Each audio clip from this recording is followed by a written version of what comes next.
मंत्रिमंडल के मेरे सहयोगी श्री अनुराग ठाकुर जी, अर्जुन राम मेघवाल जी, महामना संपूर्ण वाङ्मय के प्रधान संपादक मेरे बहुत पुराने मित्र राम बहादुर राय जी, महामना मालवीय मिशन के अध्यक्ष प्रभुनारायण श्रीवास्तव जी, मंच पर विराजमान सभी वरिष्ठ साथी, देवी और सज्जनों, सर्वप्रथम आप सभी को क्रिसमस की शुभकामनाएं। आज का दिन भारत और भारतीयता में आस्था रखने वाले करोड़ों लोगों के लिए एक प्रेरणा पर्व की तरह होता है। आज महामना मदन मोहन मालवीय की जी जन्म जयंती है। आज अटल जी की भी जयंती है। मैं आज के इस पावन अवसर पर महामना मालवीय जी के श्री चरणों में प्रणाम करता हूं, अटल जी को आदरपूर्वक श्रद्धांजलि देता हूं। अटल जी की जयंती के उपलक्ष्य में आज देश गुड गवर्नेंस डे, सुशासन दिवस के रूप में मना रहा है। मैं समस्त देशवासियों को सुशासन दिवस की भी बधाई देता हूं। साथियों, आज के इस पवित्र अवसर पर पंडित मदन मोहन मालवीय संपूर्ण वाङ्मय का लोकार्पण होना अपने आप में बहुत महत्वपूर्ण है। ये संपूर्ण वाङ्मय महामना के विचारों से, आदर्शों से, उनके जीवन से हमारी युवा पीढ़ी को और हमारी आने वाली पीढ़ी को परिचित कराने का एक सशक्त माध्यम बनेगा। इसके जरिए भारत के स्वतंत्रता संग्राम और तत्कालीन इतिहास को जानने समझने का एक द्वार खुलेगा। खासकर रिसर्च स्कॉलर्स के लिए, इतिहास और राजनीति विज्ञान के छात्रों के लिए ये वाङ्मय किसी बौद्धिक खजाने से कम नहीं है।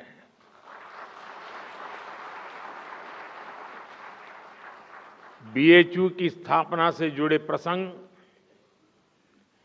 कांग्रेस के शीर्ष नेतृत्व के साथ उनका संवाद, अंग्रेजी हुकूमत के प्रति उनका सख्त रवैया, भारत की प्राचीन विरासत का मान, इन पुस्तकों में क्या कुछ नहीं है। सबसे महत्वपूर्ण बात कि इनमें से एक वॉल्यूम, जिसका राम बहादुर राय जी ने उल्लेख किया, महामना की निजी डायरी से जुड़ा है। महामना की डायरी समाज, राष्ट्र और अध्यात्म जैसे सभी आयामों में भारतीय जनमानस का पथ प्रदर्शित कर सकती है। साथियों, मुझे पता है कि इस काम के लिए मिशन की टीम और आप सब लोगों की कितनी वर्षों की साधना लगी है। देश के कोने कोने से मालवीय जी के हजारों पत्रों और दस्तावेजों की खोज करना, उन्हें कलेक्ट करना, कितने ही अभिलेखागारों में समुद्र की तरह गोते लगाकर एक एक कागज को खोज करके लाना, राजा महाराजाओं के पर्सनल करेक्शन से पुराने कागजों को एकत्र करना, ये किसी भगीरथ कार्य से कम नहीं है। इस अगाध परिश्रम का ही परिणाम है कि महामना का विराट व्यक्तित्व 11 खंडों के संपूर्ण वाङ्मय के रूप में हमारे सामने आया है। मैं इस महान कार्य के लिए सूचना एवं प्रसारण मंत्रालय को, महामना मालवीय मिशन को और राम बहादुर राय जी को और उनकी टीम को हृदय से बधाई देता हूं। इसमें कई पुस्तकालय के लोगों का, महामना से जुड़े रहे लोगों के परिवारों का भी बहुत बड़ा योगदान रहा है। मैं उन सब साथियों का भी हृदय से अभिनंदन करता हूं। मेरे परिवारजनों, महामना जैसे व्यक्तित्व सदियों में एक बार जन्म लेते हैं और आने वाली कई सदियों तक हर पल, हर समय उनसे प्रभावित होते हैं। भारत की कितनी ही पीढ़ियों पर महामना जी का ऋण है। वो शिक्षा और योग्यता में उस समय के बड़े से बड़े विद्वानों की बराबरी करते थे। वो आधुनिक सोच और सनातन संस्कारों के संगम थे। उन्होंने स्वतंत्रता संग्राम में जितनी बड़ी भूमिका निभाई, उतना ही सक्रिय योगदान देश की आध्यात्मिक आत्मा को जगाने में भी दिया। उनकी एक दृष्टि अगर वर्तमान की चुनौतियों पर थी, तो दूसरी दृष्टि भविष्य निर्माण में लगी थी। महामना जिस भूमिका में रहे, उन्होंने नेशन फर्स्ट, राष्ट्र प्रथम के संकल्प को सर्वोपरि रखा।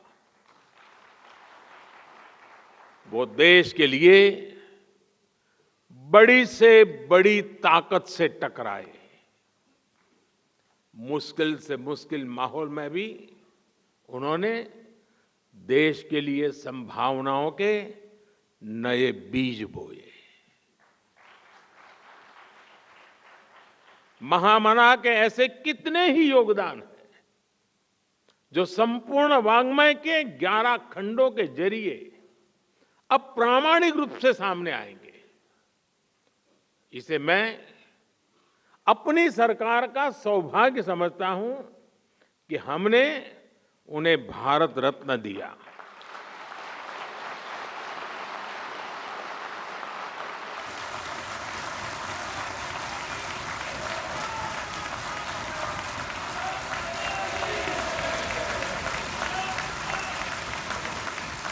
और मेरे लिए तो महामना जी एक और वजह से बहुत खास है।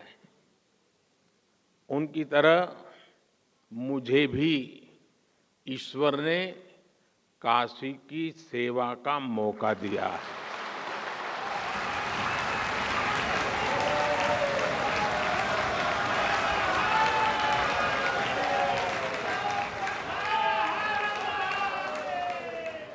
और मेरा ये भी सौभाग्य है कि 2014 में चुनाव लड़ने के लिए मैंने जो नामांकन भरा, उसको प्रपोज करने वाले मालवीय जी के परिवार के सदस्य थे।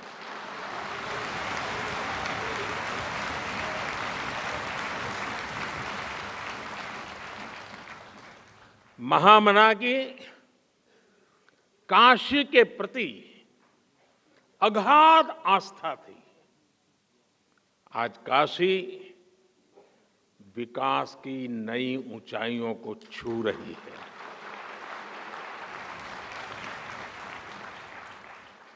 अपनी विरासत के गौरव को पुनर्स्थापित कर रही है। मेरे परिवारजनों, आजादी के अमृत काल में देश गुलामी की मानसिकता से मुक्ति पाकर अपनी विरासत पर गर्व करते हुए आगे बढ़ रहा है।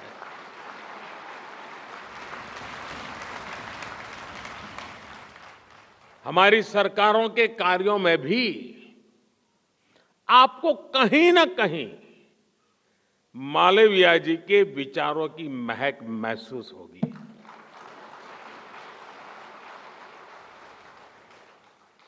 मालवीय जी ने हमें एक ऐसे राष्ट्र का विजन दिया था जिसके आधुनिक शरीर में उसकी प्राचीन आत्मा सुरक्षित रहे, संरक्षित रहे।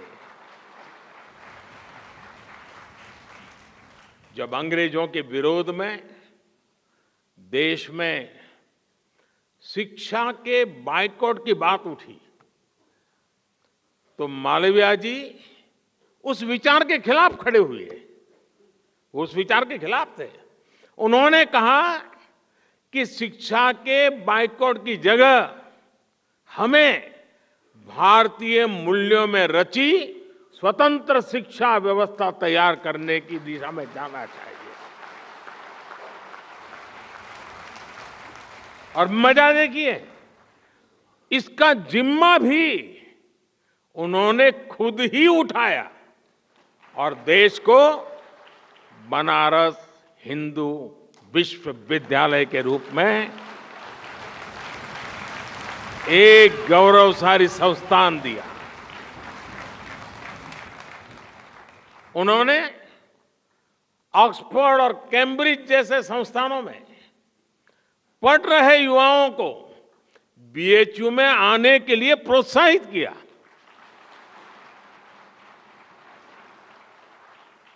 महामना इंग्लिश के महान विद्वान होने के बावजूद भारतीय भाषाओं के प्रबल पक्षधर थे। एक समय था जब देश की व्यवस्था में, न्यायालयों में फारसी और अंग्रेजी भाषा ही हावी थी। मालवीय जी ने इसके खिलाफ भी आवाज उठाई थी।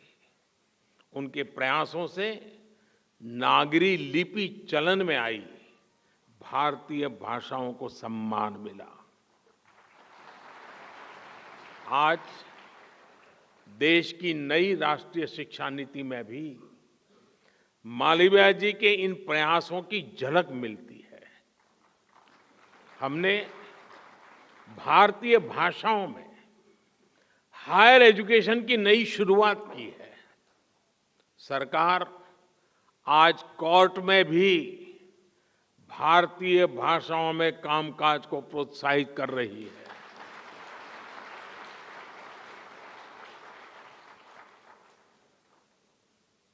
दुख इस बात का है, इस काम के लिए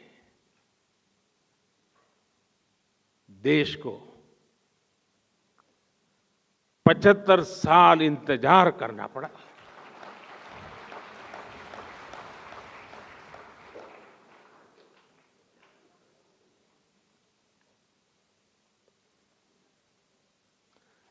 साथियों, किसी भी राष्ट्र के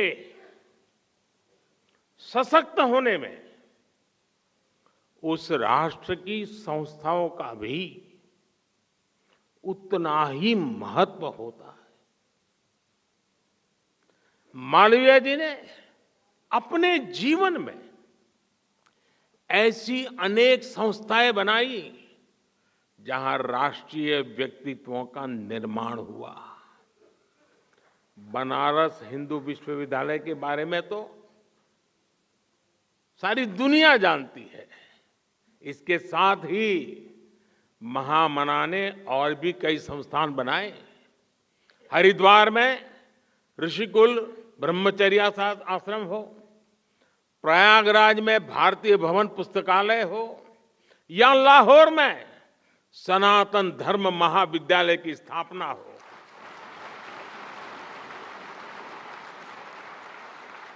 मालवीय जी ने राष्ट्र निर्माण की अनेक संस्थाओं को देश को समर्पित किया।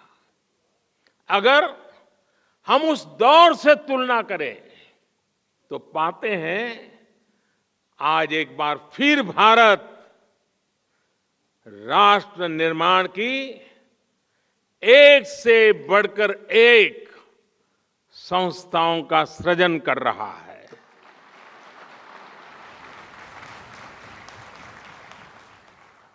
सहकारिता की शक्ति से देश के विकास को गति देने के लिए अलग सहकारिता मंत्रालय बनाया गया है। भारतीय चिकित्सा पद्धति के विकास के लिए केंद्र सरकार ने अलग आयुष मंत्रालय की स्थापना की है। जामनगर में WHO global centre for traditional medicine की आधारशिला भी रखी गई है। श्री अन्न यानी मिलेट्स पर शोध के लिए हमने Indian institute of millets research का गठन किया है। ऊर्जा के क्षेत्र में वैश्विक विषयों पर चिंतन के लिए भारत ने बीते दिनों ग्लोबल बायोफ्यूल अलायंस भी बनाया है। इंटरनेशनल सोलर अलायंस हो या coalition for disaster resilient infrastructure की बात हो, ग्लोबल साउथ के लिए दक्षिण का गठन हो या फिर India middle east Europe economic corridor, space sector के लिए इन स्पेस का निर्माण हो या फिर नौसेना के क्षेत्र में सागर इनिशिएटिव हो, भारत आज राष्ट्रीय और अंतर्राष्ट्रीय महत्व की कई संस्थाओं का निर्माता बन रहा है।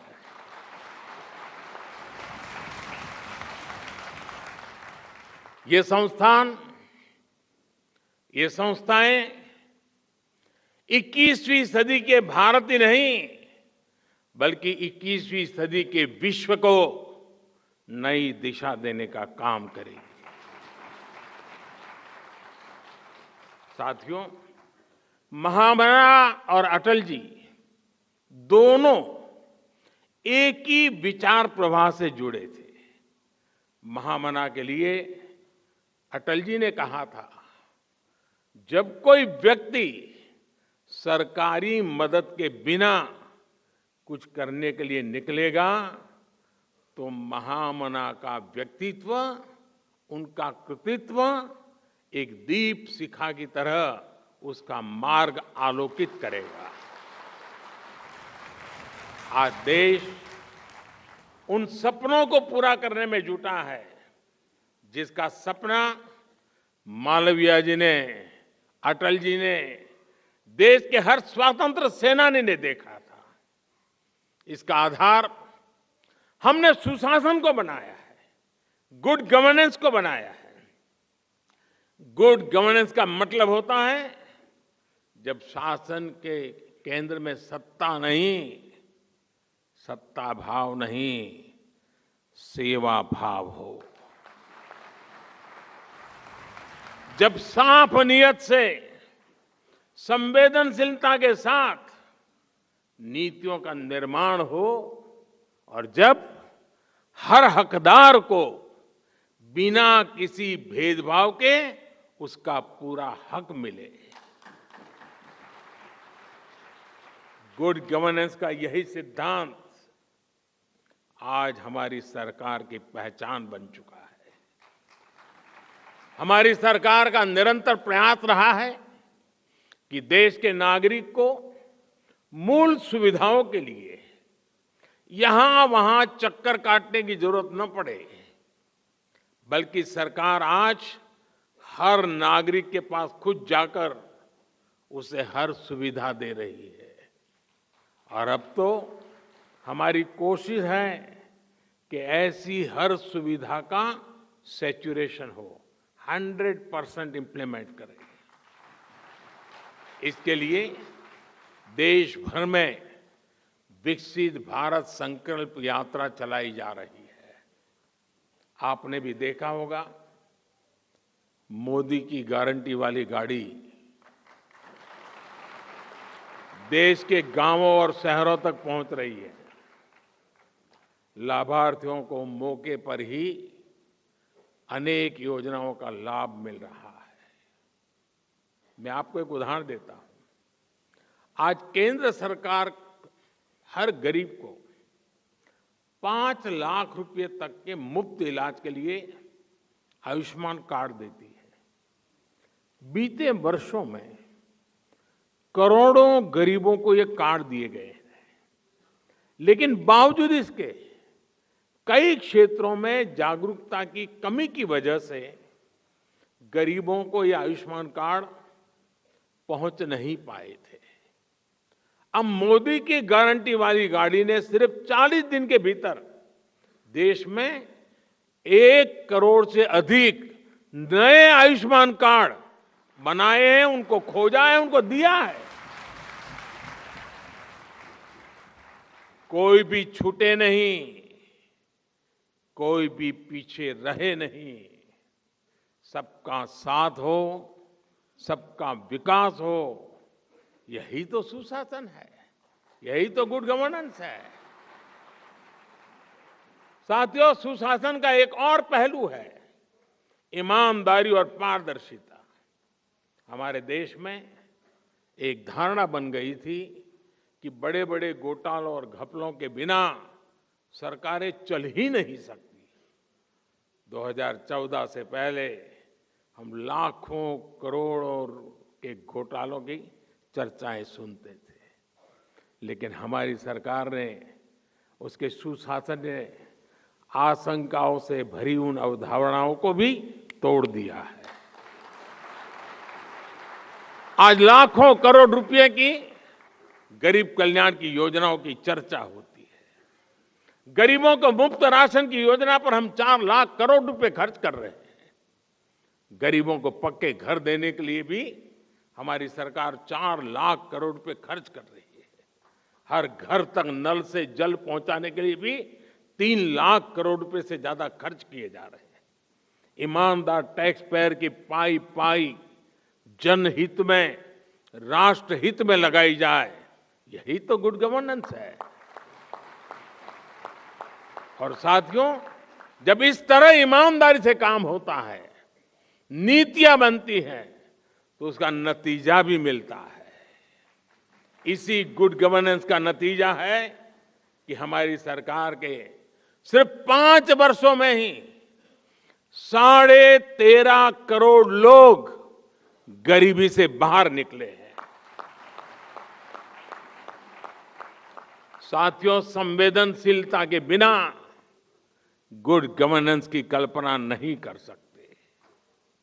हमारे यहां 110 से अधिक जिले ऐसे थे जिन्हें पिछड़ा मानकर अपने हाल पर छोड़ दिया गया था। कहा जाता था क्योंकि 110 जिले पिछड़े हैं, इसलिए देश भी पिछड़ा रहेगा। जब किसी अफसर को पनिशमेंट पोस्टिंग देनी होती थी तो इन जिलों में भेजा जाता था। मान लिया गया था कि इन 110 जिलों में कुछ नहीं बदल सकता। इस सोच के साथ ना ये जिला कभी आगे बढ़ पाते और ना ही देश विकास कर पाता। इसलिए हमारी सरकार ने 110 जिलों को आकांक्षी जिले, एस्पिरेशनल डिस्ट्रिक्ट की पहचान दी। हमने मिशन मोड पर इन जिलों के विकास पर फोकस किया। आज यही आकांक्षी जिले विकास के अनेक पैरामीटर्स पर दूसरे जिलों से कहीं बेहतर प्रदर्शन कर रहे हैं। इसी स्पिरिट को आगे बढ़ाते हुए आज हम आकांक्षी ब्लॉक्स प्रोग्राम पर काम कर रहे हैं।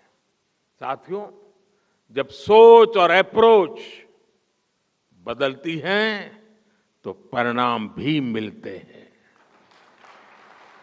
दशकों तक बॉर्डर के हमारे गांव को आखिरी गांव माना गया।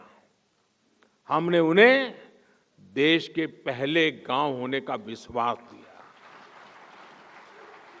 हमने सीमावर्ती गांवों में वाइब्रेंट विलेज योजना शुरू की।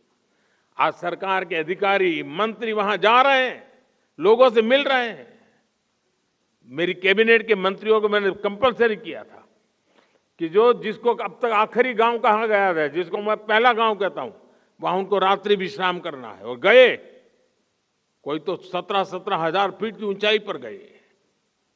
आज सरकार की योजनाओं का लाभ और तेजी से वहां पहुंच रहा है। एक गुड गवर्नेंस नहीं है तो क्या है? आज देश में कोई भी दुखद हादसा हो, कोई आपदा हो, सरकार तेज गति से राहत और बचाव में जुट जाती है। ये हमने कोरोना काल में देखा है, ये हमने यूक्रेन युद्ध के समय देखा है। दुनिया में कहीं भी मुश्किल हो तो देश अपने नागरिकों को बचाने के लिए युद्ध स्तर पर काम करता है। गुड गवर्नेंस में ऐसे ही अनेक उदाहरण दे सकता हूं। शासन में आया ये बदलाव अब समाज की सोच को भी बदल रहा है। इसलिए आज भारत में जनता और सरकार के बीच भरोसा ये नई बुलंदी पर है। यही भरोसा देश के आत्मविश्वास में झलक रहा है और यही आत्मविश्वास आजादी के अमृत काल में विकसित भारत के निर्माण की ऊर्जा बन रहा है। साथियों, आजादी के अमृत काल में हमें महामना और अटल जी के विचारों को कसौटी मानकर विकसित भारत के सपने के लिए काम करना है। मुझे विश्वास है देश का प्रत्येक नागरिक संकल्प से सिद्धि के इस मार्ग पर अपना पूरा योगदान देगा। इसी कामना के साथ फिर एक बार महामना के श्री चरणों में प्रणाम करते हुए मैं मेरी वाणी को विराम देता हूं। बहुत बहुत धन्यवाद।